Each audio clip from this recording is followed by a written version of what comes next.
मेरे प्रिय 140 करोड़ परिवारजन,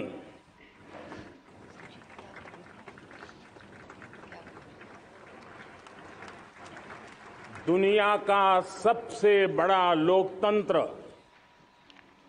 और अब बहुत लोगों का अभिप्राय है कि जनसंख्या की दृष्टि से भी हम विश्व में नंबर 1 पर है। इतना बड़ा विशाल देश,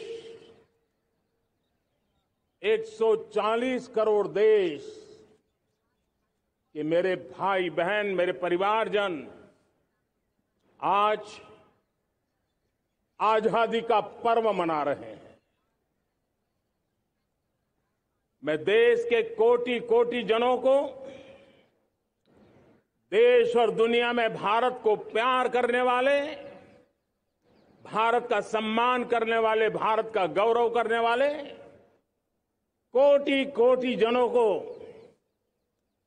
आजादी के इस महान पवित्र पर्व की अनेक अनेक शुभकामनाएं देता हूं। मेरे प्यारे परिवारजन, पूज्य बापू के नेतृत्व में असहयोग का आंदोलन, सत्याग्रह की मूवमेंट और भगत सिंह, सुखदेव, राजगुरु जैसे अनगिनत वीरों का बलिदान, उस पीढ़ी में शायद ही कोई व्यक्ति होगा जिसने देश की आजादी में अपना योगदान न दिया हो। मैं आज देश की आजादी के जंग में जिन जिन ने योगदान दिया है, बलिदान दिए हैं, त्याग किया है, तपस्या की है, उन सबको आदरपूर्वक नमन करता हूं, उनका अभिनंदन करता हूं। आज 15 अगस्त महान क्रांतिकारी और अध्यात्म जीवन के ऋषितुल्य प्रणेता श्री अरबिंदो की 150वीं जयंती पूर्ण हो रही है।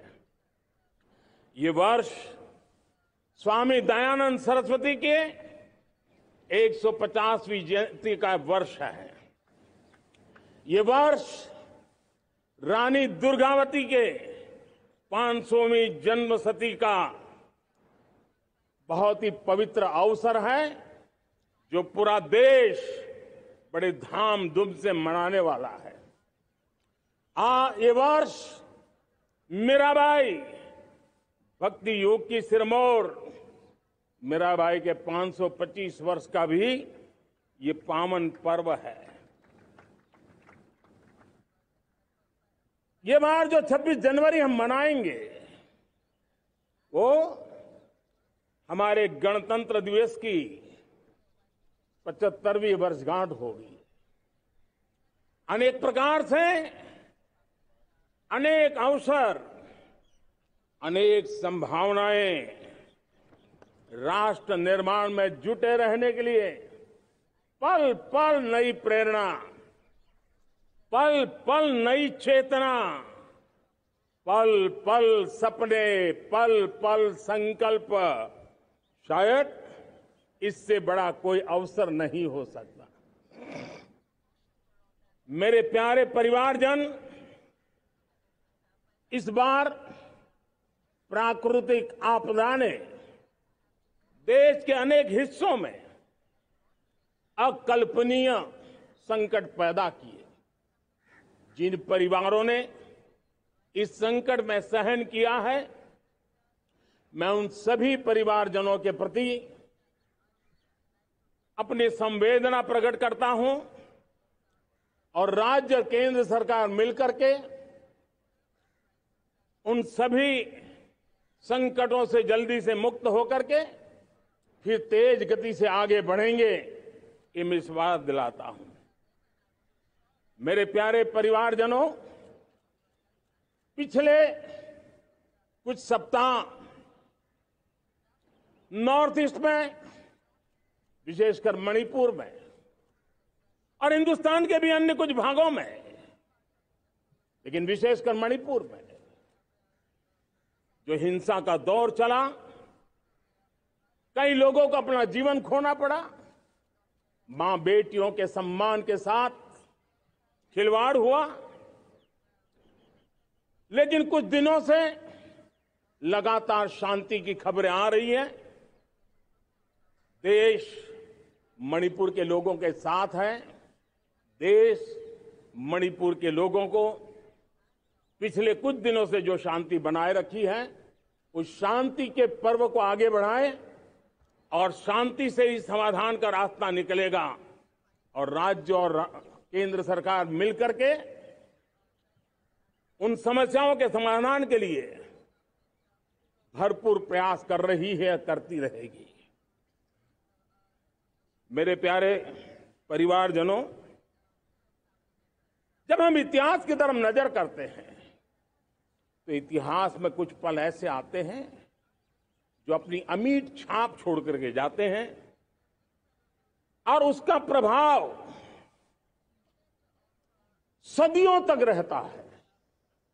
और कभी कभी शुरुआत में वो बहुत छोटा लगता है, छोटी सी घटना लगती है, लेकिन वो अनेक समस्याओं की जड़ बन जाती है। हमें याद है 1200 साल पहले इस देश पर आक्रमण हुआ। एक छोटे से राज्य के छोटे से राजा का पराजय हुआ, लेकिन तब पता तक नहीं था कि एक घटना भारत को 1000 साल की गुलामी में फंसा देगी। और हम गुलामी में जकड़ते गए, जो आया लूटता गया, जो जिसका मन चाहा हम पे आके सवार हो गया। कैसा विपरीत काल रहा होगा वो 1000 साल का।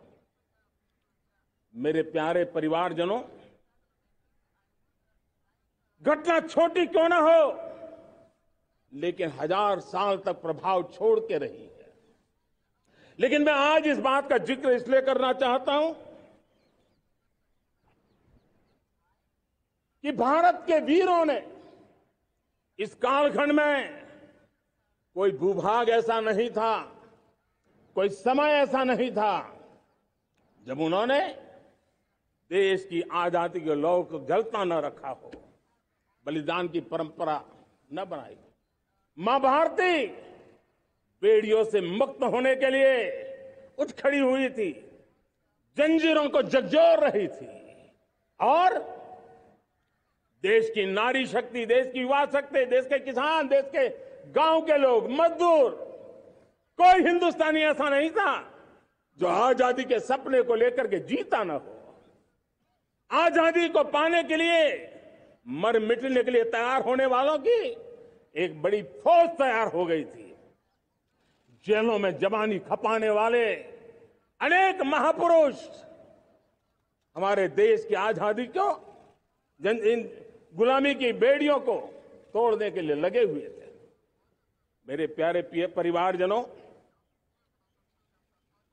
जनचेतना का वो व्यापक रूप, त्याग और तपस्या का वो व्यापक रूप, जन जन के अंदर एक नए विश्वास जगाने वाला वो पल आखिरकार 1947 में देश आजाद हुआ। 1000 साल की गुलामी में संजोए हुए सपने देशवासी पूरे करते हुए देखे। साथियों, मैं 1000 साल पहले की बात इसलिए कह रहा हूं, मैं देख रहा हूं फिर एक बार देश के सामने एक मौका आया है। इस ऐसे कालखंड में हम जी रहे हैं, ऐसे कालखंड में हमने प्रवेश किया है और यह हमारा सौभाग्य है कि भारत के ऐसे अमृत काल में, यह अमृत काल का पहला वर्ष है, या तो हम जवानी में जी रहे हैं या हम मां भारती की गोद में जन्म ले चुके हैं। और ये कालखंड, मेरे शब्द लिख करके रखिए मेरे प्यारे परिवारजनों, इस कालखंड में जो हम करेंगे, जो कदम उठाएंगे, जितना त्याग करेंगे, तपस्या करेंगे, सर्वजन हिताय सर्वजन सुखाय, एक के बाद एक फैसले लेंगे, आने वाले 1000 साल का देश का स्वर्णिम इतिहास उससे अंकुरित होने वाला है। इस कालखंड में होने वाली घटनाएं आगामी 1000 साल के लिए इसका प्रभाव पैदा करने वाली है। गुलामी की मानसिकता से बाहर निकला हुआ देश पंच प्राण को समर्पित होकर के एक नए आत्मविश्वास के साथ आज आगे बढ़ रहा है। नए संकल्पों को सिद्ध करने के लिए वो जी जान से जुड़ रहा है।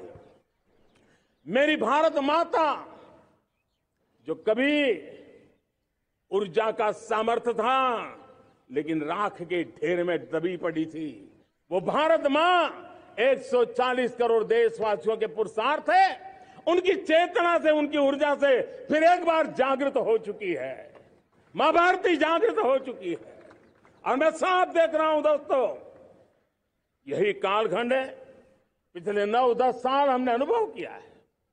विश्व भर में भारत की चेतना के प्रति, भारत के सामर्थ्य प्रति एक नया आकर्षण, नया विश्वास, नई आशा पैदा हुई है। और ये प्रकाश पुंज जो भारत से उठा है, वो विश्व को उसमें अपने लिए ज्योति नजर आ रही है। विश्व को एक नया विश्वास पैदा हो रहा है। हमारा सौभाग्य है, कुछ ऐसी चीजें हमारे पास हैं जो हमारे पूर्वजों ने हमें विरासत में दी है और वर्तमान कालखंड ने गढ़ी है। आज हमारे पास डेमोग्राफी है, आज हमारे पास डेमोक्रेसी है, आज हमारे पास डायवर्सिटी है। डेमोग्राफी, डेमोक्रेसी और डायवर्सिटी की ये त्रिवेणी भारत के हर सपने को साकार करने का सामर्थ्य रखती। आज पूरे विश्व में वहां देशों की उम्र ढल रही है, ढलाव पर है, तब भारत यौवन की तरफ ऊर्जावान होकर के बढ़ रहा है। कितने बड़े गौरव का कालखंड है कि आज 30 साल की कम आयु की जनसंख्या दुनिया में सर्वाधिक कहीं है तो ये मेरे भारत मां की गोद में है, ये मेरे देश में है। और 30 साल से कम उम्र की नौजवान हो मेरे देश के पास हो, कोटि कोटि भुजाएं हो, कोटि कोटि मस्तिष्क हो, कोटि कोटि सपने, कोटि कोटि संकल्प हो, तो भाइयों बहनों, मेरे प्रिय परिवारजनों, हम इच्छित परिणाम प्राप्त करके रह सकते हैं।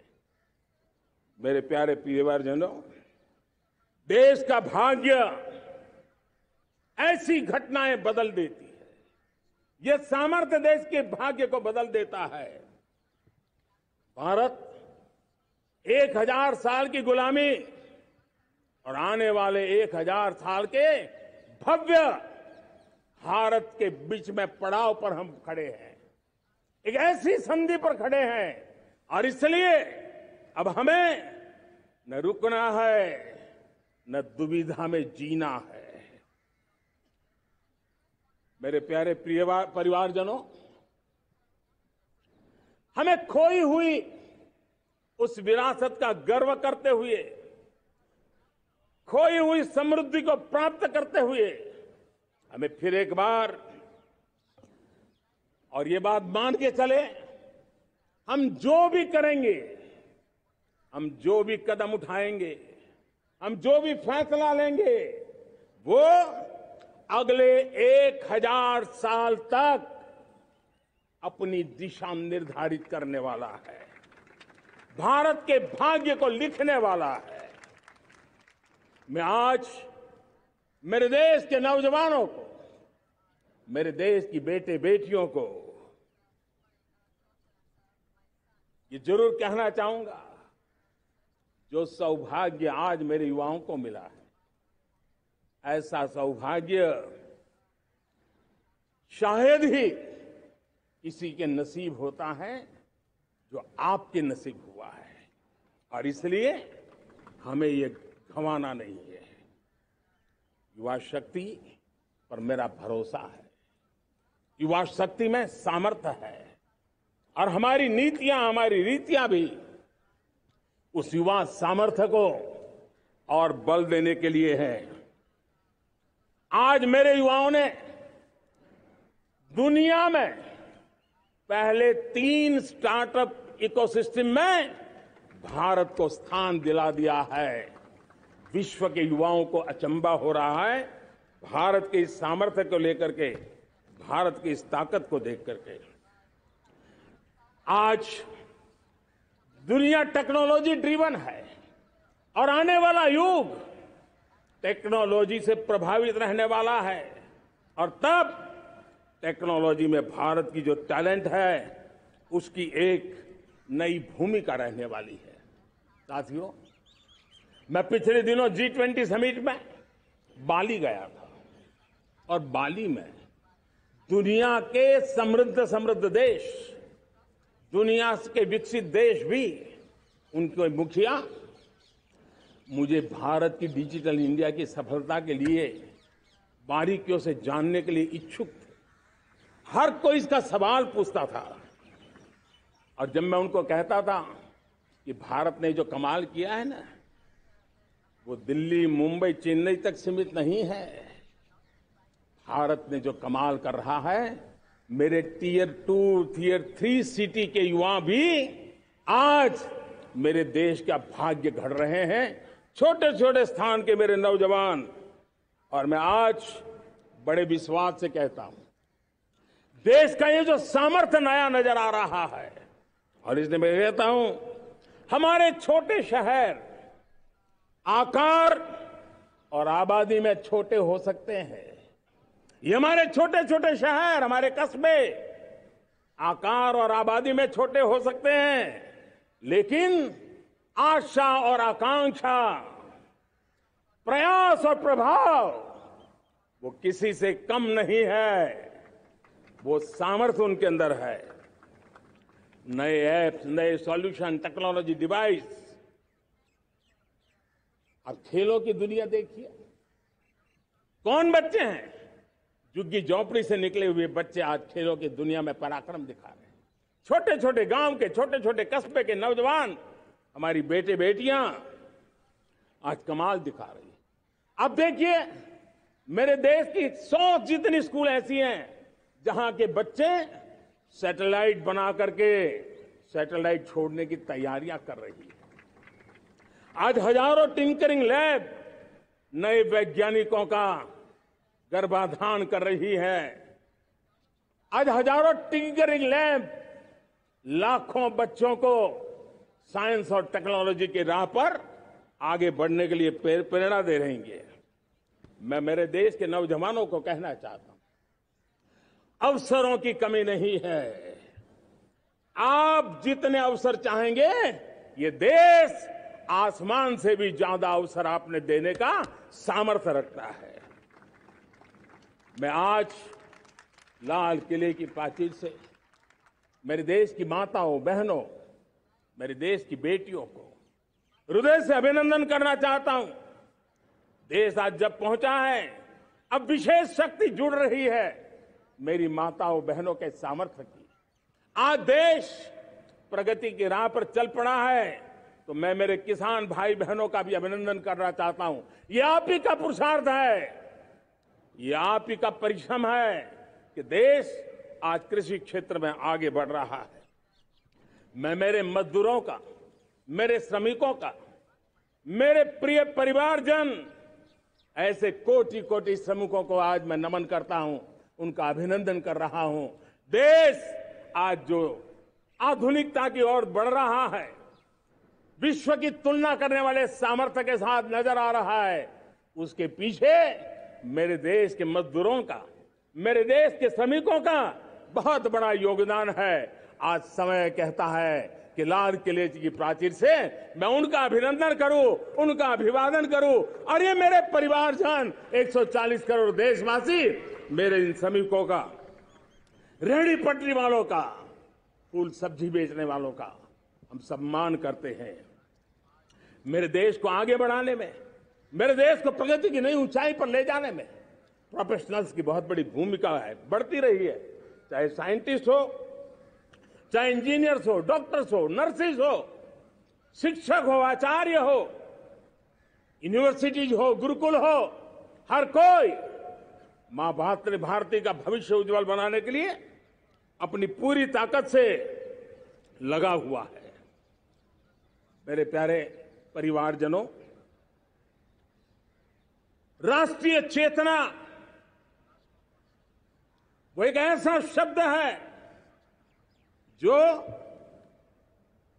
हमें चिंताओं से मुक्त कर रहा है, और आज वो राष्ट्रीय चेतना ये सिद्ध कर रही है कि भारत का सबसे बड़ा सामर्थ्य बना है भरोसा, भारत का सबसे बड़ा सामर्थ्य बना है विश्वास। जन जन में हमारा विश्वास, जन जन का सरकार पर विश्वास, जन जन का देश के उज्जवल भविष्य पर विश्वास, और विश्व का भी भारत के प्रति विश्वास। ये विश्वास हमारी नीतियों का है, हमारी रीति का है। भारत के उज्जवल भविष्य को जिस निर्धारित मजबूत कदमों से हम आगे बढ़ा रहे हैं, उसका है। भाइयों बहनों, मेरे प्यारे परिवारजनों, ये बात निश्चित है कि भारत का सामर्थ्य और भारत की संभावनाएं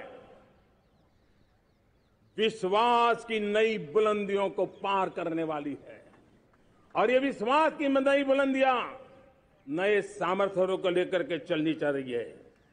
आज देश में G20 समिट के मेहमान नवाजी का भारत को अवसर मिला है।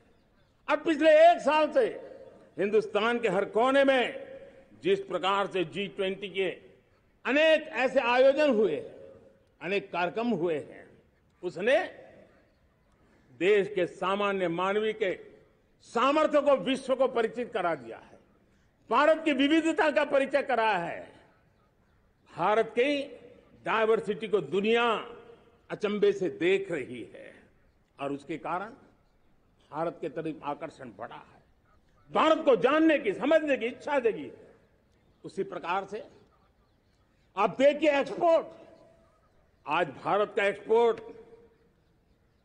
के तेजी से बढ़ रहा है, और मैं कहना चाहता हूं दुनिया के एक्सपर्ट्स इन सारे मानदंडों के आधार पर कह रहे हैं कि अब भारत रुकने वाला नहीं है। दुनिया की कोई भी रेटिंग एजेंसी होगी वो भारत का गौरव कर रही है। कोरोना काल के बाद दुनिया एक नए सिरे से सोचने लगी, और मैं विश्वास से देख रहा हूं कि जिस प्रकार से द्वितीय महायुद्ध के बाद, द्वितीय विश्व युद्ध के बाद दुनिया ने एक नया वर्ल्ड ऑर्डर आकार लिया था, मैं साफ साफ देख रहा हूं कि कोरोना के बाद एक नया विश्व ऑर्डर, एक नया ग्लोबल ऑर्डर, एक नया जियोपॉलिटिकल इक्वेशन, ये बहुत तेजी से आगे बढ़ रहा है। जियोपॉलिटिकल इक्वेशन की सारे व्याख्याएं बदल रही है, परिभाषाएं बदल रही है, और मेरे प्यारे परिवारजनों, आप गौरव करेंगे। बदलते हुए विश्व को शेप देने में आज मेरे 140 करोड़ देशवासियों, आपका सामर्थ्य नजर आ रहा है। आप निर्णायक मोड़ पर खड़े हैं। और कोरोना काल में भारत ने जिस प्रकार से देश को आगे बढ़ाया, दुनिया ने हमारे सामर्थ्य को देखा है। जब दुनिया की सप्लाई चेन तहस नहस हो गई थी, बड़ी बड़ी अर्थव्यवस्थाओं पर दबाव था, उस समय भी हमने कहा था हमें विश्व का विकास देखना है तो मानव केंद्रीय होना चाहिए, मानवीय संवेदनाओं से भरा हुआ होना चाहिए, और तब जाकर के समस्याओं का सही समाधान निकालेंगे। और कोविड ने हमें सिखाया है या हमें मजबूर किया है, लेकिन मानवीय संवेदनाओं को छोड़ करके हम विश्व का कल्याण नहीं कर सकते। आज भारत ग्लोबल साउथ की आवाज बन रहा है। भारत की समृद्ध विरासत आज दुनिया के लिए एक अवसर बन रहा है। Global economy, global supply chain, इसमें भारत की हिस्सेदारी, मैं पक्का विश्वास से कहता हूं, आज जो भारत ने परिस्थिति पैदा हुई है, आज जो भारत ने कमाया है, वो दुनिया में स्थिरता की गारंटी लेकर के आया है। दोस्तों, अब न हमारे मन में, न 140 करोड़ मेरे परिवारजनों के मन में, और न ही दुनिया के मन में कोई इफ्स है, कोई बट्स है। विश्वास बन चुका है। मेरे प्यारे देशवासियों, अब गेंद हमारे पाले में है। हमें अवसर जाने नहीं देना चाहिए, हमें मौका छोड़ना नहीं चाहिए। भारत में मैं मेरे देशवासियों का इसलिए भी अभिनंदन करता हूं कि मेरे देशवासियों में एक नीर-क्षीर विवेक का सामर्थ्य है, समस्याओं की जड़ों को समझने का सामर्थ्य है। और इसीलिए 2014 में मेरे देशवासियों ने 30 साल के अनुभव के बाद तय किया कि देश को आगे ले जाना है तो स्थिर सरकार चाहिए, मजबूत सरकार चाहिए, पूर्ण बहुमत वाली सरकार चाहिए। और देशवासियों ने एक मजबूत और स्थिर सरकार बनाई। और 3 दशकों के जो अनिश्चितता का कालखंड था, जो अस्थिरता का कालखंड था, जो राजनीतिक मजबूरियों से देश जकड़ा हुआ था, उससे मुक्ति मिली। मेरे प्यारे परिवारजनों, देश के पास आज एक ऐसी सरकार है, वो सर्वजन हिताय सर्वजन सुखाय, देश के संतुलित विकास के लिए समय का पल पल और जनता की पाई पाई, जनता की भलाई के लिए लगा रही है। और मेरी सरकार, मेरे देशवासियों का मन एक बात से जुड़ा हुआ है। हमारे हर निर्णय, हमारे हर दिशा, उसका एक ही मानदंड है, नेशन फर्स्ट, राष्ट्र प्रथम। और राष्ट्र प्रथम यही दूरगामी परिणाम, सकारात्मक परिणाम पैदा करने वाला है। देश में बड़े स्तर पर काम हो रहा है। और लेकिन मैं कहना चाहूंगा, 2014 में आपने एक मजबूत सरकार बनाई, और मैं कहता हूं 2014 में और 2019 में आपने एक सरकार फॉर्म की, तो मोदी में रिफॉर्म करने की हिम्मत आई। आपने ऐसी सरकार फॉर्म की कि मोदी को रिफॉर्म की हिम्मत आई। और जब मोदी ने एक के बाद एक रिफॉर्म किए, तो मेरे ब्यूरोक्रेसी के लोग, मेरे लाखों हाथ पैर जो हिंदुस्तान के कोने कोने में सरकार के हिस्से के रूप में काम कर रहे हैं, उन्होंने ब्यूरोक्रेसी ने ट्रांसफॉर्म करने के लिए, परफॉर्म करने की जिम्मेवारी बखूबी निभाई। और उन्होंने परफॉर्म करके दिखाया, और जनता जनार्दन जुड़ गई, तो वो ट्रांसफॉर्म होता भी नजर आ रहा है। और इसलिए रिफॉर्म, परफॉर्म, ट्रांसफॉर्म, ये कालखंड अब भारत के भविष्य को गढ़ रहा है। और हमारी सोच देश की उस ताकतों को बढ़ावा देने पर है जो आने वाले 1000 साल की नींव को मजबूत करने वाले हैं।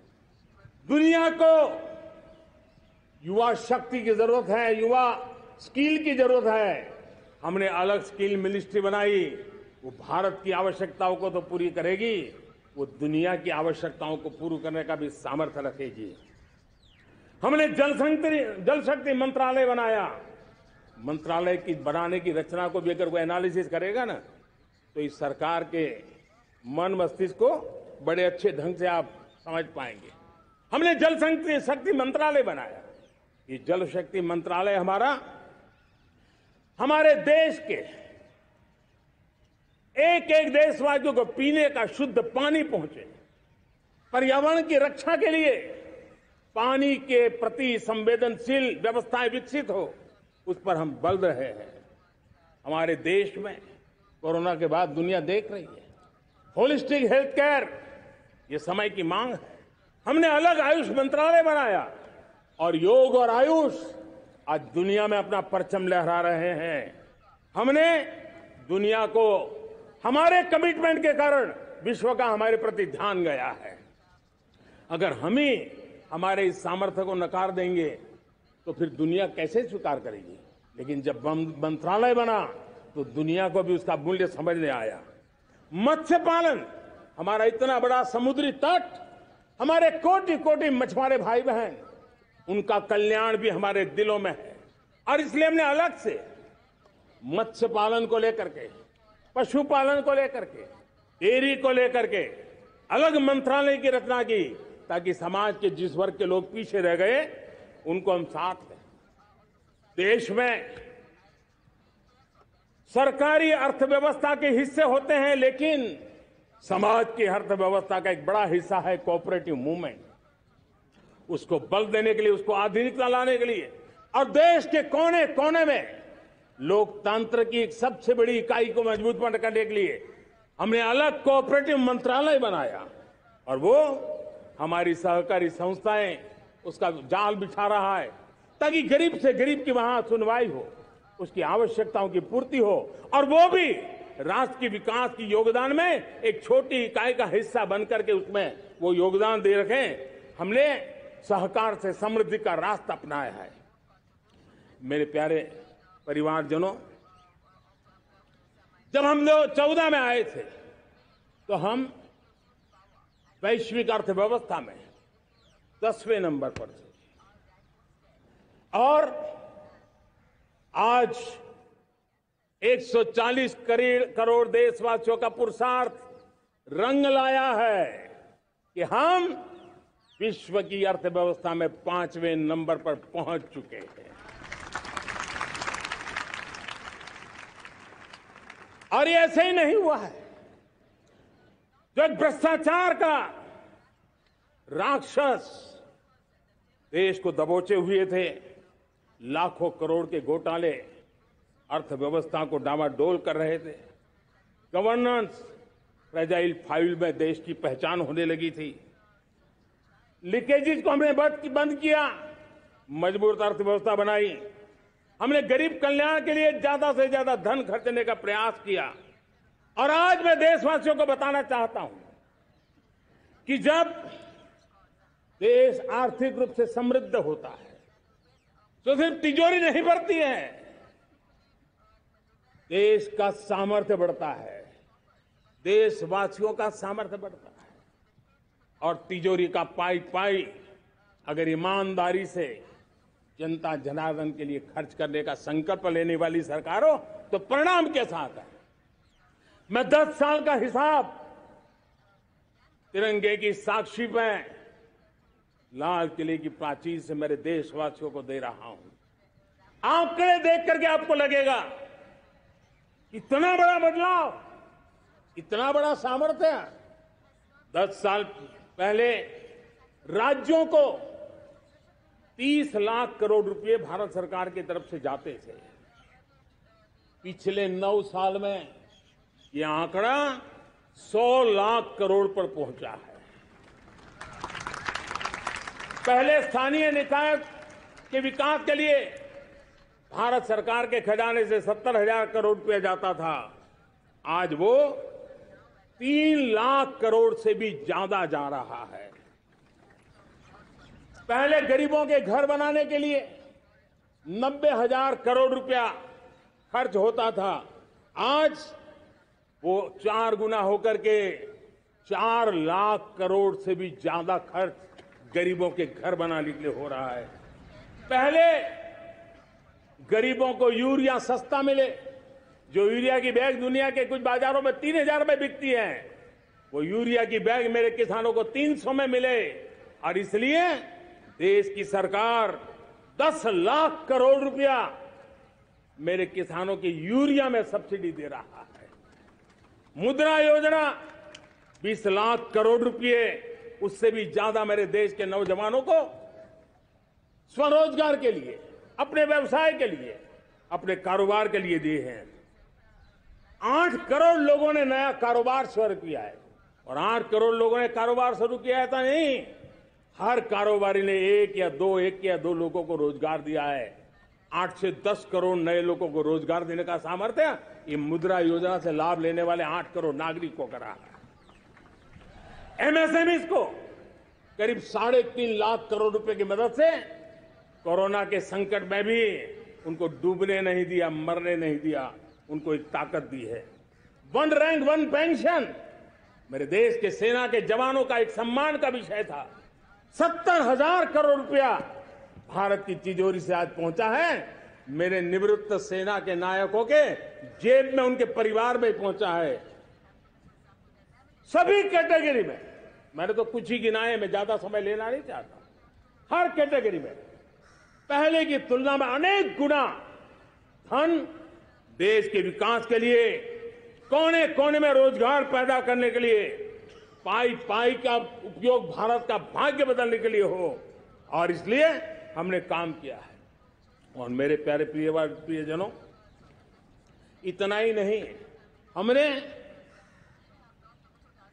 इन सारे प्रयासों का परिणाम है कि आज 5 साल के मेरे कार्यकाल में, 5 साल के कार्यकाल में, 5 साल में 13.5 करोड़ मेरे गरीब भाई बहन गरीबी की जंजीरों को तोड़ करके न्यू मिडिल क्लास के रूप में बाहर आए हैं। जीवन का इससे बड़ा कोई संतोष नहीं होता। मेरे प्यारे प्रिय परिवारजनों, और जब 13.5 करोड़ लोग गरीबी की इस मुसीबतों से बाहर निकलते हैं, तो कैसी कैसी योजनाएं उनको मदद दी है। उनको आवास योजना का लाभ मिलना, पीएम स्वनिधि से 50,000 करोड़ रुपया रेहड़ी पटरी वालों तक पहुंचाया है। आने वाले दिनों में, आने वाली विश्वकर्मा जयंती पर एक कार्यक्रम हम लागू करेंगे। इस विश्वकर्मा जयंती पर हम करीब 13-15 हजार करोड़ रुपया से, जो परंपरागत कौशल्य से रहने वाले लोग, जो औजार से और अपने हाथ से काम करने वाला वर्ग है, ज्यादातर ओबीसी समुदाय से, हमारे सुथार हो, हमारे सोनार हो, हमारे राजमिस्त्री हो, हमारे कपड़े धोने वाले काम करने वाले लोग हो, हमारे बाल काटने वाले भाई बहन परिवार हो, ऐसे लोगों को एक नई ताकत देने के लिए हम आने वाले महीने में विश्वकर्मा जयंती पर विश्वकर्मा योजना लॉन्च करेंगे और करीब 13-15 हजार करोड़ से उसका प्रारंभ करेंगे। हमने पीएम किसान सम्मान निधि में 2.5 लाख करोड़ रुपया सीधा मेरे देश के किसानों के खाते में जमा किया है। हमने जल जीवन मिशन, हर घर में शुद्ध पानी पहुंचे, 2 लाख करोड़ रुपया खर्च किया है। हमने आयुष्मान भारत योजना, ताकि गरीब को बीमारी के कारण अस्पताल जाने से जो मुसीबत होती थी उसको मुक्ति दिलाना, उसको दवाई मिले, उसका उपचार हो, ऑपरेशन हो, अच्छे से अच्छी हॉस्पिटल में हो। आयुष्मान भारत योजना के तहत 70,000 करोड़ रुपए हमने लगाए हैं। पशुधन, देश ने कोरोना वैक्सीन की बात तो देश को याद है। 40,000 करोड़ रुपए लगाए, वो तो याद है। लेकिन आपको जानकर के खुशी होगी, हमने पशुधन को बचाने के लिए करीब करीब 15,000 करोड़ रुपया पशुधन के टीकाकरण के लिए लगाया है। मेरे प्यारे देशवासियों, मेरे प्यारे परिवारजनों, जन औषधि केंद्रों ने देश के सीनियर सिटीजन्स को, देश के मध्यम वर्गीय परिवार को एक नई ताकत दी है। जिस संयुक्त परिवार में अगर किसी को एक डायबिटीज जैसा हो जाए, 2-3 हजार रुपया दवाई का बिल स्वाभाविक हो जाता है। हमने जन औषधि केंद्र से जो दवाई बाजार में 100 रुपए में मिलती है, वो 10 रुपया, 15 रुपया, 20 रुपए में दी। और आज देश में 1,000 जन औषधि केंद्रों से मेरे इन बीमारी में जिनको दवाई की जरूरत थी, ऐसे लोगों के करीब 20,000 करोड़ रुपया उनके जेब में बचा है। और ये ज्यादातर मध्यम वर्ग के परिवार के लोग हैं। लेकिन आज उसकी सफलता को देखते हुए मैं देशवासियों को कहना चाहता हूं, जैसे हम एक विश्वकर्मा योजना लेकर के समाज के उस वर्ग को छूने वाले हैं, अब देश में 10,000 जन औषधि केंद्र से हम 25,000 जन औषधि केंद्र का लक्ष्य लेकर के आने वाले दिनों में काम करने वाले हैं। मेरे प्यारे परिवारजनों, जब देश में गरीबी कम होती है तो देश की मध्यम वर्ग की ताकत बहुत बढ़ती है। और अगर दुनिया में, और मैं आपको विश्वास दिलाता हूं, आने वाले 5 साल में मोदी का गारंटी है, देश पहले 3 वैश्विक इकोनॉमी में अपना जगह ले लेगा। ये पक्का जगह ले लेगा। आज जो 13.5 करोड़ गरीबी से बाहर आए हुए लोग हैं, वो एक प्रकार से मध्यम वर्ग की ताकत बन जाते हैं। जब गरीब की खरीद शक्ति बढ़ती है तो मध्यम वर्ग की व्यापार शक्ति बढ़ती है। जब गांव की खरीद शक्ति बढ़ती है तब कस्बे और शहर की आर्थिक व्यवस्था और तेज गति से दौड़ती है। और यही इंटरकनेक्टेड हमारा अर्थचक्र होता है।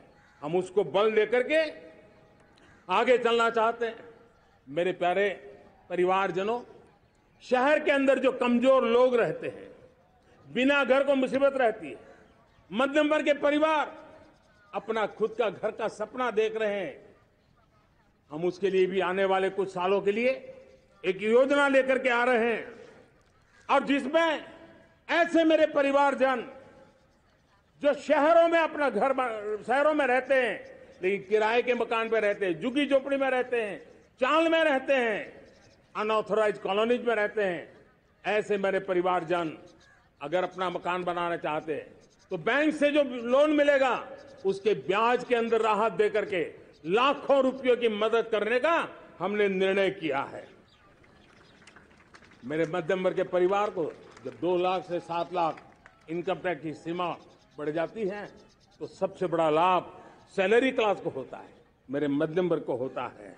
इंटरनेट का डेटा बहुत महंगा था 2014 के पहले, अब दुनिया का सबसे सस्ता इंटरनेट का डेटा का खर्चा हो रहा है।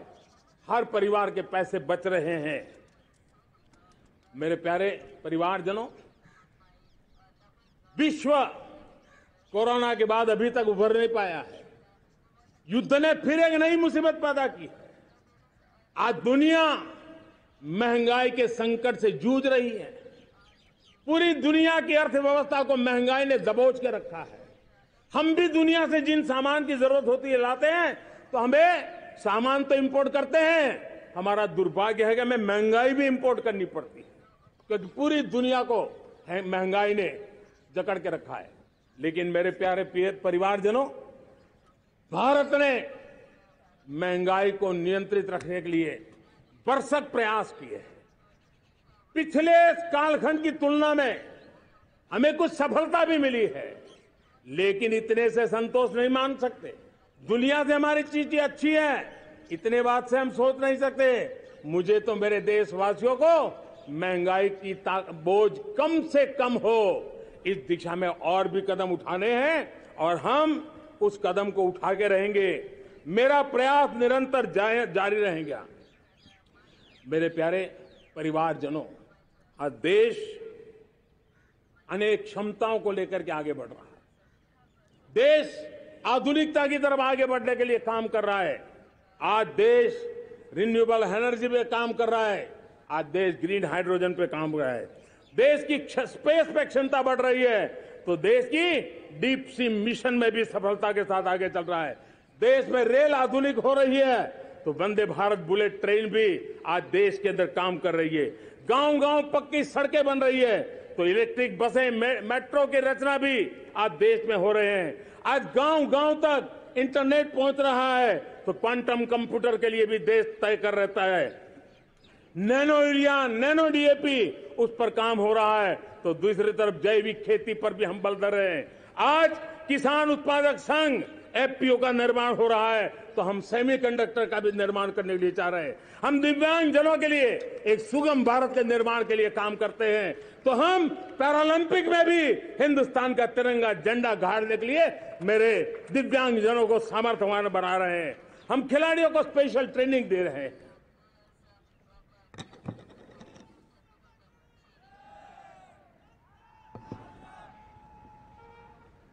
आज भारत पुरानी सोच, पुराने ढर्रे को छोड़ करके लक्ष्यों को तय करके लक्ष्यों को प्राप्त करने की दिशा से चल रहा है।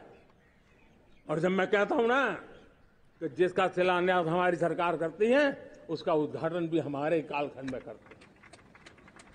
इन दिनों जो मैं शिलान्यास कर रहा हूं ना, आप लिख के रखिए, उसके उद्घाटन भी आप सबने मेरे नसीब में ही छोड़े हुए हैं।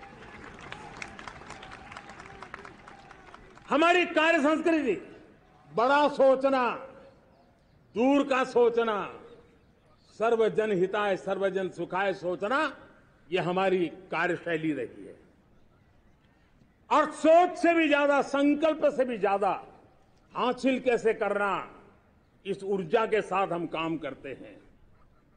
हमने आजादी के काल अमृत महोत्सव में 75,000 अमृत सरोवर बनाने का संकल्प किया था। उस समय हमने हर जिले में 75 अमृत सरोवर बनाना संकल्प किया था। करीब 50-55 हजार अमृत सरोवर की कल्पना की थी, लेकिन आज करीब 75,000 अमृत सरोवर का काम निर्माण हो रहा है। ये अपने आप में बहुत बड़ा काम हो रहा है। जनशक्ति और जल शक्ति की ताकत भारत के पर्यावरण की रक्षा में भी काम आने वाली है। 18,000 गांवों तक बिजली पहुंचाना, जनधन बैंक खाते खोलना, बेटियों के लिए शौचालय बनाना, सारे टारगेट समय के पहले पूरी शक्ति से पूरे करेगा। और जब भारत ठान लेता है तो उसे पूरा करके रहता है। ये हमारा ट्रैक रिकॉर्ड कहता है।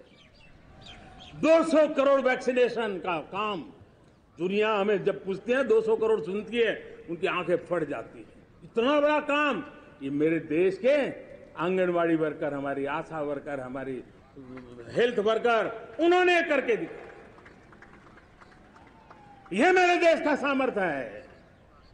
5G को रोल आउट किया, दुनिया में सबसे तेज गति से 5G रोल आउट करने वाला मेरा देश है। 700 से अधिक जिलों तक हम पहुंच चुके हैं और अब 6G की भी तैयारी कर रहे हैं। हमने टास्क फोर्स बना दिया है। रिन्यूएबल एनर्जी, हम टारगेट से पहले चले हैं। हमने रिन्यूएबल एनर्जी 2030 का जो टारगेट तय किया था, 21-22 में इसको पूरा कर दिया। हमने इथेनॉल में 20% ब्लेंडिंग की बात कही थी, वो भी हमने समय से 5 साल पहले पूरा कर दिया। हमने $500 बिलियन के एक्सपोर्ट की बात की थी, वो भी समय के पहले $500 बिलियन से ज्यादा कर दिया। हमने तय किया, जो हमारे देश में 25 साल से चर्चा हो रही थी कि देश में नई संसद बने, पार्लियामेंट का कोई सत्र ऐसा नहीं था नई संसद के। ये मोदी है, समय के पहले नई संसद बना करके रख दिया। मेरे प्यारे भाई बहनों, ये काम करने वाली सरकार है, निर्धारित लक्ष्यों को पार करने वाली सरकार है। ये नया भारत है। ये आत्मविश्वास से भरा हुआ भारत है। ये संकल्पों को चरितार्थ करने के लिए जी जान से जुटा हुआ भारत है। और इसलिए ये भारत न रुकता है, ये भारत न थकता है, ये भारत न हाँफता है और न ही ये भारत हारता है। और इसलिए मेरे प्यारे परिवारजनों, आर्थिक शक्ति बढ़ी है तो हमारी सामरिक शक्ति को भी एक नई ताकत मिली है। हमारी सीमाएं पहले से अधिक सुरक्षित हुई है और मेरे सीमा पर बैठे हुए मेरे जवान जो देश की सीमाओं की रक्षा कर रहे हैं और मेरे देश की आंतरिक सुरक्षा के संभालने वाले यूनिफॉर्म फोर्सेस, मैं आजादी के इस पावन पर्व पर उनको भी अनेक अनेक बधाई देते हुए मेरी बात को आगे बढ़ाता हूं। सेना का अधिकरण हो, हमारी सेना युवा बने, हमारी सेना बैटल के लिए रेडी, युद्ध योग्य बने, इसलिए निरंतर रिफॉर्म का काम आज हमारी सेना में हो रहा है। मेरे प्यारे परिवारजनों, आए दिन हम लोग सुना करते थे, यहां बम धमाका हुआ, वहां बम धमाका हुआ, हर जगह पे लिखा हुआ रहता था कि इस बैग को मत छूना, अनाउंसमेंट होते रहते थे। आज देश सुरक्षा की अनुभूति कर रहा है और जब सुरक्षा होती है, शांति होती है, तो प्रगति के नए अरमान हम पूरे कर सकते हैं। उसको लिए सीरियल बम धमाके का जमाना बीती हुई बात हो गई है। निर्दोषों के जो मौत होते थे वो बीते हुए कल की बात हो गई है। आज देश में आतंकी हमलों में भारी कमी आई है। नक्सल प्रभावित क्षेत्रों में भी बहुत बड़ा बदलाव आया है, बहुत बड़ा परिवर्तन का एक वातावरण बना है। मेरे प्यारे परिवारजनों, प्रगति की हर चीज में, लेकिन जब 2047 हम एक विकसित भारत का सपना लेकर के चल रहे हैं तब, और वो सपना नहीं, 140 करोड़ देशवासियों का संकल्प है और उस संकल्प को सिद्ध करने के लिए परिश्रम की पराकाष्ठा भी है। और उसकी सबसे बड़ी ताकत होती है वो राष्ट्रीय चरित्र होता है। दुनिया में जिन जिन देशों ने प्रगति की है, दुनिया में जो जो देश संकटों से वो पार करके निकले हैं, उसमें हर चीज के साथ साथ एक महत्वपूर्ण कैटलिक एजेंट रहा है, वो राष्ट्रीय चरित्र रहा है। और हमें राष्ट्रीय चरित्र के लिए और बल देते हुए हमें आगे बढ़ना होगा। हमारा देश, हमारा राष्ट्रीय चरित्र ओजस्वी हो, तेजस्वी हो, पुरुषार्थी हो, पराक्रमी हो, प्रखर हो, ये हम सबका सामूहिक दायित्व है। और आने वाले 25 साल हम एक ही मंत्र को लेकर चले, ये हमारे राष्ट्रीय चरित्र के सिरमौर होना चाहिए। एकता का संदेश, भारत की एकता को जीना, भारत की एकता को आंच आए, न ऐसी मेरी भाषा होगी, न ऐसा मेरा कोई कदम होगा। हर पल देश को जोड़ने का प्रयास मेरी तरफ से भी होता रहेगा। भारत की एकता हमें सामर्थ्य देती है। उत्तर हो, दक्षिण हो, पूर्व हो, पश्चिम हो, गांव हो, शहर हो, पुरुष हो, नारी हो, हम सब ने एकता के भाव के साथ और विविधता भरे देश में एकता का सामर्थ्य होता है। और दूसरी महत्व की बात मैं देख रहा हूं, अगर 2047 में हमें हमारे देश को विकसित भारत के रूप में देखना है तो हमें श्रेष्ठ भारत के मंत्र को जीना होगा, हमें चरितार्थ करना होगा। अब हमारे प्रोडक्शन में, मैंने 2014 में कहा था जीरो डिफेक्ट, जीरो इफेक्ट। दुनिया के किसी भी टेबल पर मेक इन इंडिया चीज हो तो दुनिया को विश्वास होना चाहिए, इससे बेहतर दुनिया में कुछ नहीं हो सकता है। ये अल्टीमेट होगा। हमारी हर चीज, हमारी सर्विसेज होगी तो श्रेष्ठ होगी, हमारे शब्द की ताकत होगी तो श्रेष्ठ होगी, हमारी संस्थाएं होगी तो श्रेष्ठ होगी, हमारी निर्णय प्रक्रियाएं होगी तो श्रेष्ठ होगी। ये श्रेष्ठता का भाव लेकर के हमें चलना होगा। तीसरी बात है, देश में आगे बढ़ाने के लिए एक अतिरिक्त शक्ति का सामर्थ्य भारत को आगे ले जाने वाला है, और वो है विमेन लेड डेवलपमेंट। आज भारत गर्व से कह सकता है कि दुनिया में नागरिक उड्डयन में अगर किसी एक देश में सबसे ज्यादा विमेन पायलट है तो मेरे देश में है। आज चंद्रयान की गति हो, मून मिशन की बात हो, मेरी विमेन साइंटिस्ट उसका नेतृत्व कर रहे हैं। आज विमेन सेल्फ हेल्प ग्रुप हो, मेरी 2 करोड़ लखपति दीदी का लक्ष्य लेकर के आज विमेन सेल्फ हेल्प ग्रुप पे हम काम कर रहे हैं। हम हमारी नारी शक्ति के सामर्थ्य को बढ़ावा देते हुए विमेन लेड डेवलपमेंट के, और जब G20 में मैंने विमेन लेड डेवलपमेंट के विषय को आगे बढ़ाया है तो पूरा G20 समूह इसके महत्व को स्वीकार कर रहा है, और उसके महत्व को स्वीकार कर करके वो उसको बहुत बल दे रहे हैं। उसी प्रकार से भारत विविधताओं से भरा देश है। असंतुलित विकास के हम शिकार रहे हैं। मेरा पराया का के कारण हमारे देश के कुछ हिस्से उसके शिकार रहे हैं। अब हमें रीजनल एस्पिरेशंस को, संतुलित विकास को बल देना है, और रीजनल एस्पिरेशंस को लेकर के उस भावना को हमें सम्मान देते हुए, जैसे हमारी भारत मां का कोई, हमारा शरीर का कोई अंग अगर अविकसित रहे तो हमारा शरीर विकसित नहीं माना जाएगा। हमारा शरीर का कोई अंग दुर्बल रहे तो हमारा शरीर स्वस्थ नहीं माना जाएगा। वैसे ही मेरी भारत माता, उसका कोई एक भूभाग भी, समाज का कोई तबका भी अगर दुर्बल रहे तो मेरी भारत माता समर्थ है, स्वस्थ है, ऐसा बैठ करके हम नहीं बैठ सकते। और इसलिए रीजनल एस्पिरेशंस को हमने एड्रेस करने की आवश्यकता है, और इसलिए हम समाज का सर्वांगीण विकास हो, सर्वस्पर्शी विकास हो, भूभाग के हर क्षेत्र को उसकी अपनी ताकत को खिलने का अवसर मिले, उस दिशा में आगे बढ़ना चाहते हैं।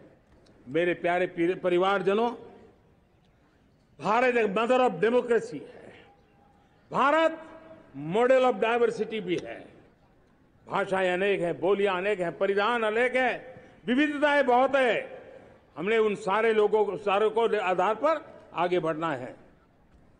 मेरे प्यारे परिवारजनों, देश के जब मैं एकता की बात करता हूं, तब अगर घटना मणिपुर में होती है तो पीड़ा महाराष्ट्र में होती है, अगर बाढ़ आसाम में आती है तो बेचैन केरला हो जाता है। हिंदुस्तान के किसी भी हिस्से में कुछ भी हो, हम एक अंगांगी भाव की अनुभूति करते हैं। मेरे देश की बेटियों पर जुल्म न हो, यह हमारा सामाजिक भी दायित्व है, यह हमारा पारिवारिक दायित्व भी है, और ये देश के नाते हम सबका दायित्व है।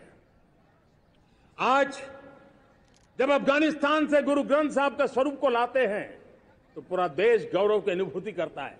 जब आज दुनिया के किसी देश में कोविड के काल में मेरा कोई सिख भाई लंगर लगाता है, भूखों को खिलाता है, और दुनिया में वाहवाही होती है, तो हिंदुस्तान का सीना चौड़ा हो जाता है।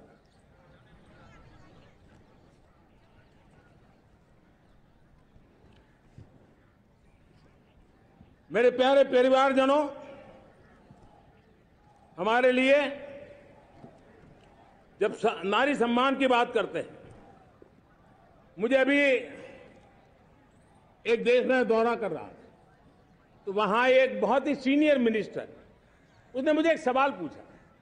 उसने कहा, आपके यहां बेटियां साइंस और इंजीनियरिंग के विषयों की पढ़ाई करती हैं क्या?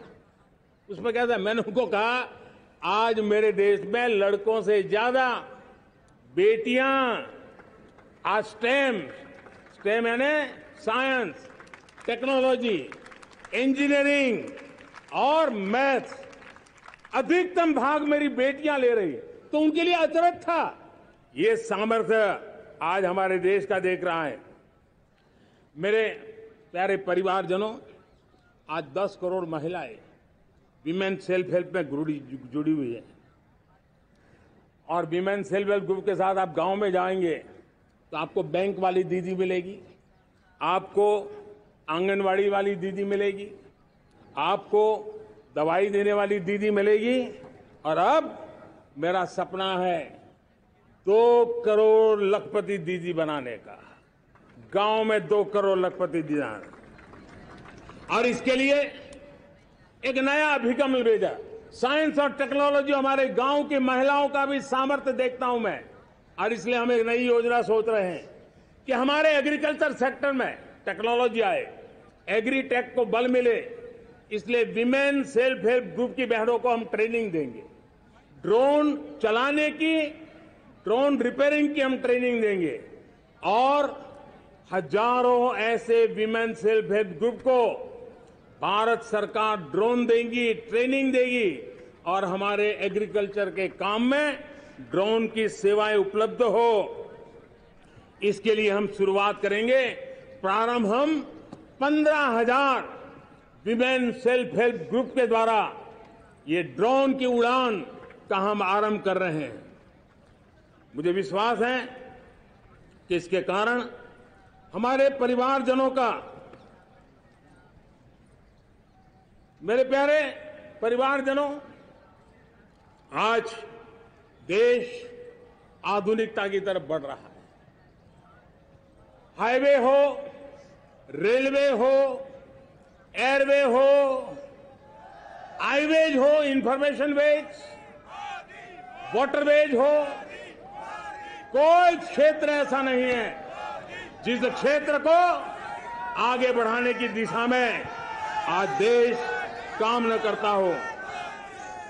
पिछले 9 वर्ष में तटीय क्षेत्रों में हमने, आदिवासी क्षेत्र में, हमारे पहाड़ी क्षेत्र में विकास को बहुत बढ़ दिया है। हमने पर्वतमाला, भारतमाला ऐसी योजनाओं के द्वारा समाज के उस वर्ग को हमने बल दिया है। हमने गैस की पाइपलाइन से हमारे पूर्वी भारत को जोड़ने का काम किया है। हमने अस्पतालों की संख्या बढ़ाई है, हमने डॉक्टर की सीटें बढ़ाई है ताकि हमारे बच्चे डॉक्टर बनने का सपना पूरा कर सके। हमने मातृभाषा में पढ़ाने पर बल दिया है, अब मातृभाषा में वो पढ़ाई कर सके उस दिशा में। और मैं भारत के सुप्रीम कोर्ट का भी धन्यवाद करता हूं कि भारत की सुप्रीम कोर्ट ने कहा है कि आप जो जजमेंट देंगे उसका जो ऑपरेटिव पार्ट होगा वो जो अदालत में आया है उसकी भाषा में उसको उपलब्ध होगा। मातृभाषा का महात्म्य आज बढ़ रहा है।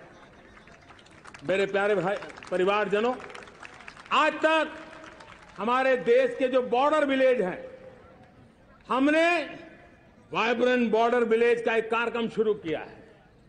और वाइब्रेंट बॉर्डर विलेज, अब तक इसके लिए कहा जाता था देश के आखिरी गांव। हमने उस पूरी सोच को बदला है, वो देश का आखिरी गांव नहीं है।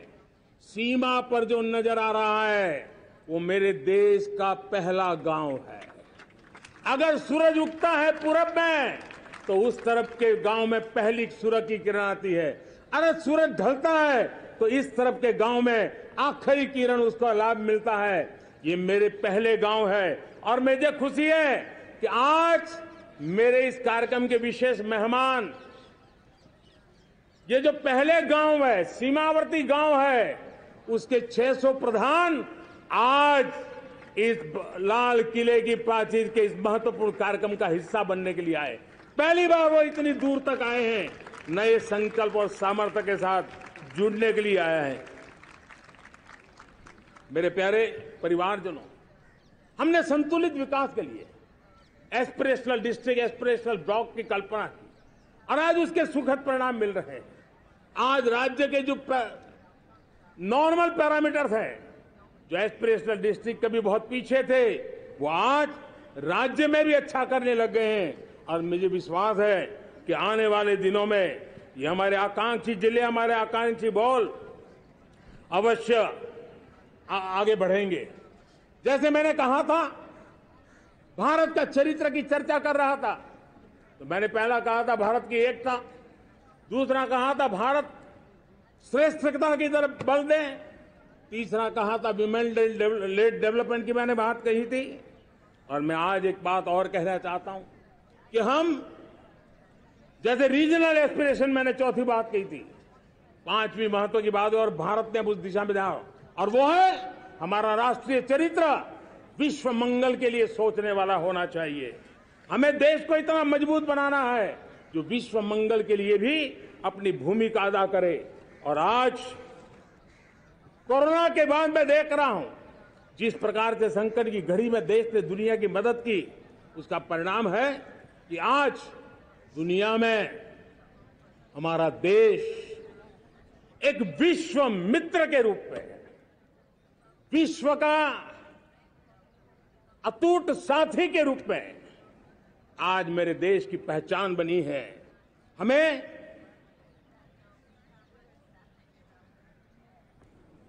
जब विश्व मंगल की बात करते हैं तब भारत का मूलभूत विचार है, उस विचार को हम आगे बढ़ाने लोग हैं। और मुझे खुशी है कि आज अमेरिकी संसद के भी कई चुने हुए गणमान्य प्रतिनिधि भी आज हमारे 15 अगस्त के इस अवसर में हमारे बीच में मौजूद है। भारत की सोच कैसी है, हम विश्व मंगल की बात को कैसे आगे बढ़ाते हैं।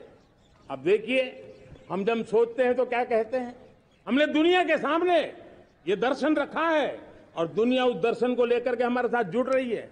हमने कहा one sun, one world, one grid. Renewable energy के क्षेत्र में एक बहुत बड़ा हमारा स्टेटमेंट है, आज दुनिया उसको स्वीकार कर रही है।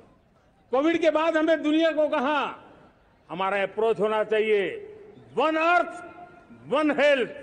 समस्याओं का समाधान तभी होगा जब मानव को, पशु को, पौधे को बीमारी के संबंध में समान रूप से एड्रेस किया जाएगा, तब जाकर के हम करेंगे। हमने G20 समिट के लिए दुनिया के सामने कहा है one world, one family, one future. इस सोच को लेकर के चल रहे हैं। हमने क्लाइमेट को लेकर के दुनिया जो संकट से जूझ रही है, हमने रास्ता दिखाया है, लाइफ मिशन लॉन्च किया है, लाइफस्टाइल फॉर एनवायरमेंट। हमने दुनिया के सामने इंटरनेशनल सोलर अलायंस बनाया और आज दुनिया के कई देश इंटरनेशनल सोलर अलायंस का हिस्सा बन रहे हैं। हमने बायोडायवर्सिटी का महत्व देखते हुए बिग कैट अलायंस की व्यवस्था को हमने आगे बढ़ाया है। हमने प्राकृतिक आपदा के कारण, ग्लोबल वार्मिंग के कारण इंफ्रास्ट्रक्चर का जो नुकसान होता है, उसके लिए दूरगामी व्यवस्थाओं की जरूरत है और इसलिए coalition for disaster resilient infrastructure, CDRI, एक समाधान के रूप में दुनिया को दिया है। विश्व आज समुद्रों को संघर्ष का केंद्र बना रहा है, तब हमने दुनिया को सागर का प्लेटफॉर्म दिया है जो वैश्विक समुद्री शांति की गारंटी बन सकता है। हमने पारंपरिक चिकित्सा पद्धतियों को बल देते हुए WHO का एक ग्लोबल लेवल का सेंटर हिंदुस्तान में बनाने की दिशा में काम किया है। हमने योग और आयुष के द्वारा विश्व कल्याण और विश्व के स्वस्थता की दिशा में काम किया है और आज भारत विश्व मंगल की मजबूत नींव डाल रहा है। इस मजबूत नींव को आगे बढ़ाना हम सबका काम है, हम सबकी जिम्मेवारी है। मेरे प्यारे परिवारजनों, सपने अनेक है, संकल्प साफ है, नीतियां स्पष्ट है, नियत के सामने कोई सवाल या निशान नहीं है, लेकिन कुछ सच्चाइयों को हमें स्वीकार करना पड़ेगा और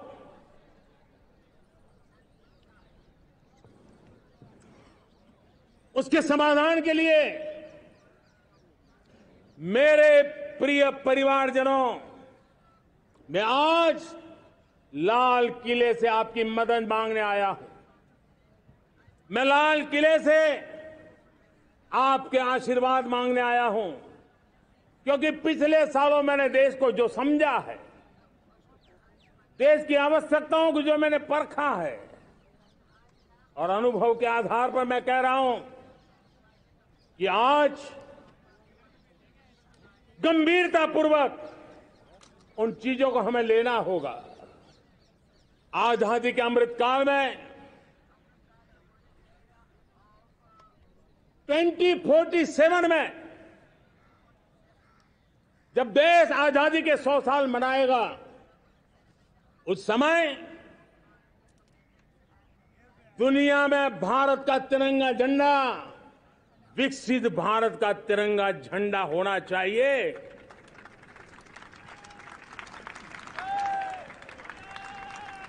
रत्ती भर भी हमें रुकना नहीं है, पीछे नहीं हटना है।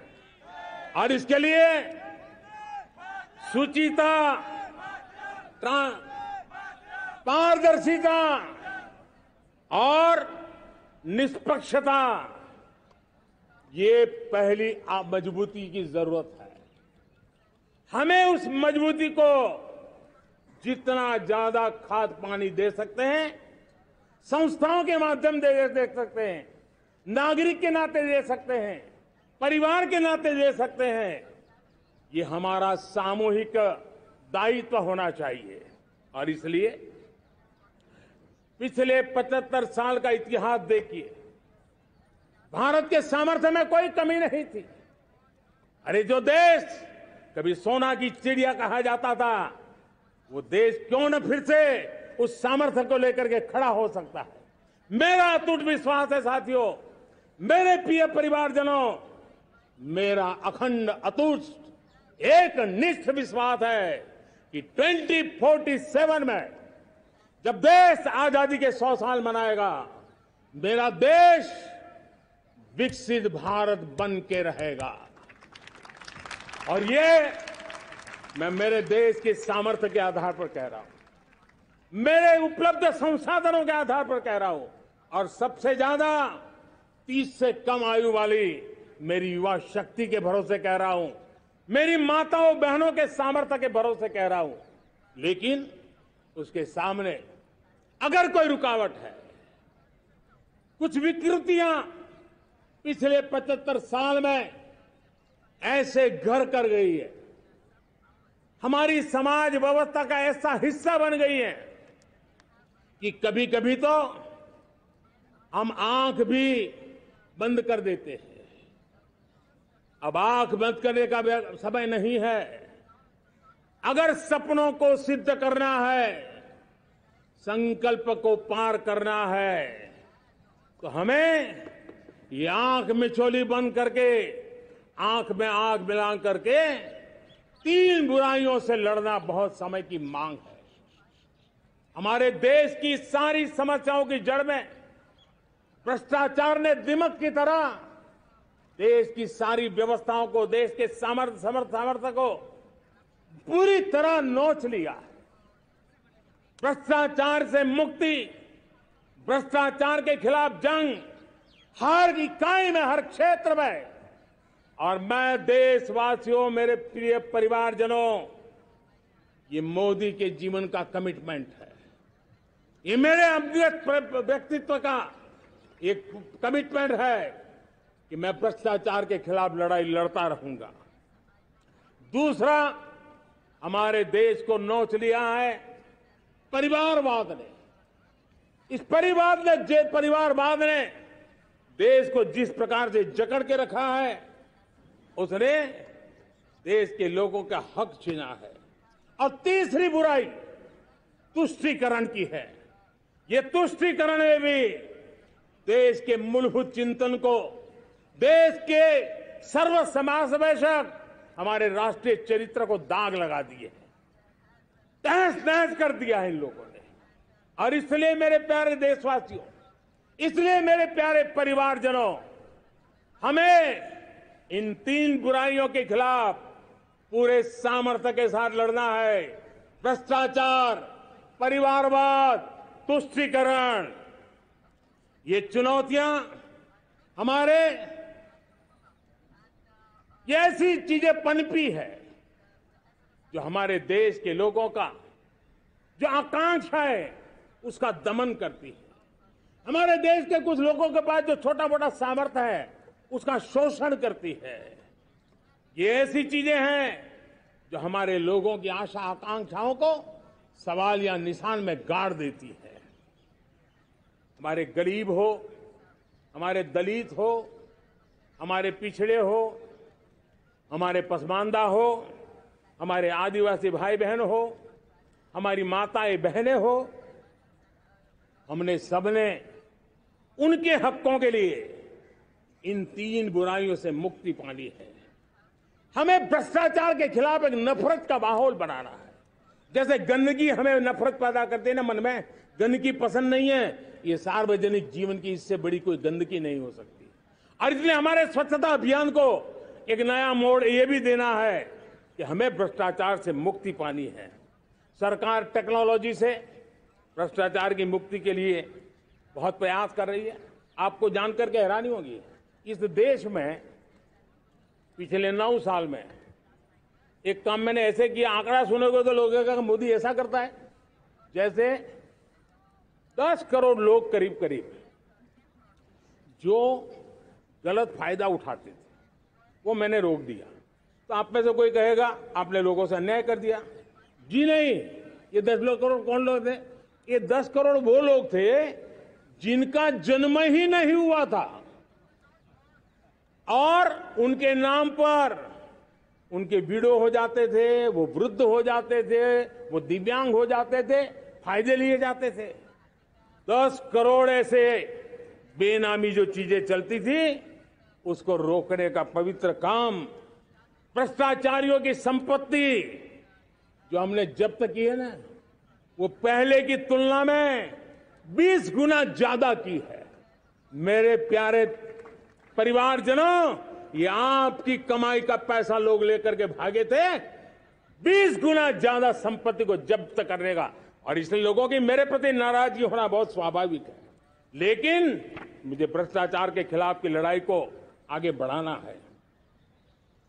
हमारे सरकारी व्यवस्था ने पहले कैमरा के सामने तो कुछ हो जाता था, लेकिन बाद में चीजें अटक जाती थी। हमने पहले की तुलना में कई गुना ज्यादा अदालत में चार्जशीट की है और अब जमानतें भी नहीं मिलती हैं। वैसी पक्की व्यवस्था को लेकर के हम आगे बढ़ रहे हैं, क्योंकि हम ईमानदारी से भ्रष्टाचार के खिलाफ लड़ रहे हैं। आज परिवारवाद और तुष्टीकरण, इसने देश का बहुत बड़ा दुर्भाग्य किया है। अब लोकतंत्र में ये कैसे हो सकता है कि पॉलिटिकल पार्टी, और मैं विशेष बल दे रहा हूं पॉलिटिकल पार्टी, आज मेरे देश के लोकतंत्र में एक ऐसी विकृति आई है जो कभी भारत के लोकतंत्र को मजबूती नहीं दे सकती। और वो क्या है बीमारी? परिवारवादी पार्टियां। और उनका तो मंत्र क्या है? Party of the family, by the family and for the family. इनका तो जीवन मंत्र यही है कि उनकी पॉलिटिकल पार्टी, उनका राजनीतिक दल परिवार का, परिवार के द्वारा और परिवार के लिए, परिवारवाद और भाई भतीजावाद प्रतिभाओं के दुश्मन होते हैं, योग्यता को नकारते हैं, सामर्थ्य को स्वीकार नहीं करते हैं। और इसलिए परिवारवाद इस देश के लोकतंत्र की मजबूती के लिए उसकी मुक्ति जरूरी है। सर्वजन हिताय सर्वजन सुखाय, हर किसी को हक मिले इसलिए, और सामाजिक न्याय के लिए भी ये बहुत। उसी प्रकार से तुष्टीकरण ने सामाजिक न्याय का सबसे बड़ा नुकसान किया। अगर सामाजिक न्याय को तबाह किसने किया है तो ये तुष्टीकरण की सोच, तुष्टीकरण की राजनीति, तुष्टीकरण का सरकारी योजनाओं का तरीका, इसने सामाजिक न्याय को मौत के घाट उतार दिया है। और इसलिए हमें तुष्टीकरण, भ्रष्टाचार, ये विकास का सबसे बड़ा दुश्मन है। अगर देश विकास चाहता है, देश 2047 विकसित भारत का सपना का साकार करना चाहता है, तो हमारे लिए आवश्यक है कि हम किसी भी हालत में देश में भ्रष्टाचार को सहन नहीं करेंगे। इस मूड को लेकर के चलना चाहिए। मेरे प्यारे परिवारजनों, हम सबका एक बहुत बड़ा महत्वपूर्ण दायित्व है। आपने जिस प्रकार से जिंदगी जी है, हमारे आने वाली पीढ़ी को ऐसी जिंदगी जीने के लिए मजबूर करना, यह हमारा गुनाह है। यह हमारा दायित्व है कि हमारे आने वाली पीढ़ी को हम ऐसा समृद्ध देश दें, ऐसा संतुलित देश दें, ऐसा सामाजिक न्याय की धरोहर वाला देश दें, ताकि छोटी छोटी चीजों को पाने के लिए उन्हें कभी भी संघर्ष न करना पड़े। हम सभी का कर्तव्य, हर नागरिक का कर्तव्य है, और ये अमृत काल कर्तव्य काल है। हम कर्तव्य से पीछे नहीं उठ सकते। हमें वो भारत बनाना है जो पूज्य बापू के सपनों का था। हमें वो भारत बनाना है जो हमारे स्वतंत्र सेनानियों का सपना था। हमें वो भारत बनाना है जो हमारे वीर शहीदों का था, हमारी वीरांगनाओं का था, जिन्होंने मातृभूमि के लिए अपना जीवन दे दिया था। मेरे प्यारे परिवारजनों, मैं जब 2014 में आपके पास आया था, तब 2014 में मैं परिवर्तन का वादा लेकर के आया था। 2014 में मैंने आपको वादा किया था, मैं परिवर्तन लाऊंगा, और 140 करोड़ मेरे परिवारजन, आपने मुझ पे भरोसा किया और मैंने विश्वास पूरा करने की कोशिश की। रिफॉर्म, परफॉर्म, ट्रांसफॉर्म, वो 5 साल जो वादा था वो विश्वास में बदल गया, क्योंकि मैंने परिवर्तन का वादा किया था। रिफॉर्म, परफॉर्म, ट्रांसफॉर्म के द्वारा मैंने इस वादे को विश्वास में बदल दिया। कठोर परिश्रम किया है, देश के लिए किया है, शान से किया है, सिर्फ और सिर्फ नेशन फर्स्ट, राष्ट्र सर्वोपरि, इस भाव से किया है। 2019 में परफॉर्मेंस के आधार पर आप सबने मुझे फिर से आशीर्वाद दिया। परिवर्तन का वादा मुझे यहां ले आया, परफॉर्मेंस मुझे दोबारा ले आया, और आने वाले 5 साल अभूतपूर्व विकास के हैं। 2047 के सपने को साकार करने का सबसे बड़ा स्वर्णिम पल आने वाले 5 साल है। और अगली बार 15 अगस्त को इसी लाल किले से मैं आपको देश की उपलब्धियां, आपके सामर्थ्य, आपके संकल्प, उसमें हुई प्रगति, उसकी जो सफलता है, उसके गौरवगान, उससे भी अधिक आत्मविश्वास के सामने, आपके सामने मैं प्रस्तुत करूंगा। मेरे प्यारे प्रियजनों, मेरे परिवारजनों, मैं आप में से आता हूं, मैं आपके बीच से निकला हूं, मैं आपके लिए जीता हूं। अगर मुझे सपना भी आता है तो आपके लिए आता है। अगर मैं पसीना भी बहाता हूं तो आपके लिए बहाता हूं, क्योंकि इसलिए नहीं कि आपने मुझे दायित्व दिया है, मैं इसलिए कर रहा हूं कि आप मेरे परिवारजन हैं, और आपके परिवार के सदस्य के नाते मैं आपके किसी दुख को देख नहीं सकता हूं, मैं आपके सपनों को चूर चूर होते नहीं देख सकता हूं, मैं आपके संकल्प को सिद्धि तक ले जाने के लिए आपका एक साथी बन करके, आपका एक सेवक बन करके, आपके साथ जुड़े रहने का, आपके साथ जीने का, आपके लिए जूझने का मैं संकल्प लेकर के चला हुआ इंसान हूं।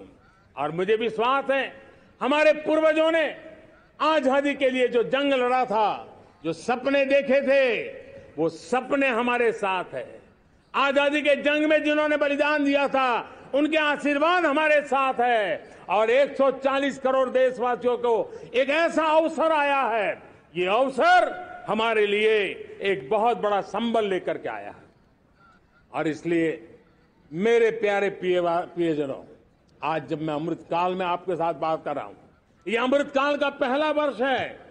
ये अमृतकाल के पहले वर्ष पर जब मैं आपसे बात कर रहा हूं तो मैं आपको पूरे विश्वास से कहना चाहता हूं, चलता चलाता काल चक्र, चलता चलाता काल चक्र, अमृत काल का भाल चक्र, चलता चलाता काल चक्र, अमृत काल का भाल चक्र, सबके सपने, सबके सपने, अपने सपने, सबके सपने, अपने सपने, पनपे सपने सारे, सबके सपने, अपने सपने, पनपे सपने सारे,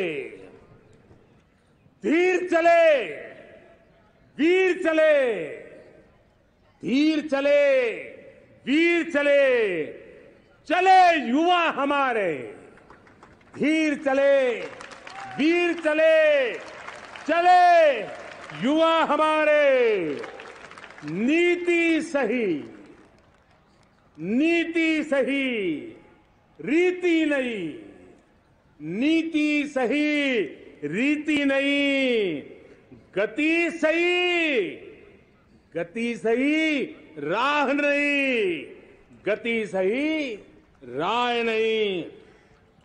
चुनो, चुनो चुनौती, चुनो चुनौती सीना तान, चुनो चुनौती सीना तान, जग में बढ़ाओ देश का नाम, चुनो चुनौती सीना तान, जग में बढ़ाओ देश का नाम। मेरे प्यारे परिवारजनों, हिंदुस्तान के कोने कोने में बैठे हुए मेरे परिवारजन, दुनिया के कोने कोने में जाकर के बसे हुए मेरे परिवारजन, आप सबको आजादी के पावन पर्व की फिर एक बार मैं बहुत बहुत शुभकामनाएं देता हूं। ये अमृतकाल हम सबके लिए कर्तव्य काल है। ये अमृतकाल हम सबको मां भारती के लिए कुछ कर गुजारने का काल है। आजादी का जब जंग चल रहा था 1947 के पहले जो पीढ़ी ने जन्म लिया था उन्हें देश के लिए मरने का मौका मिला था। वो देश के लिए मरने के लिए मौका नहीं छोड़ते थे, लेकिन हमारे नसीब में देश के लिए मरने का मौका नहीं है। लेकिन हमारे लिए देश के लिए जीने का ये इससे बड़ा कोई अवसर नहीं होता। हमें पल पल देश के लिए जीना है।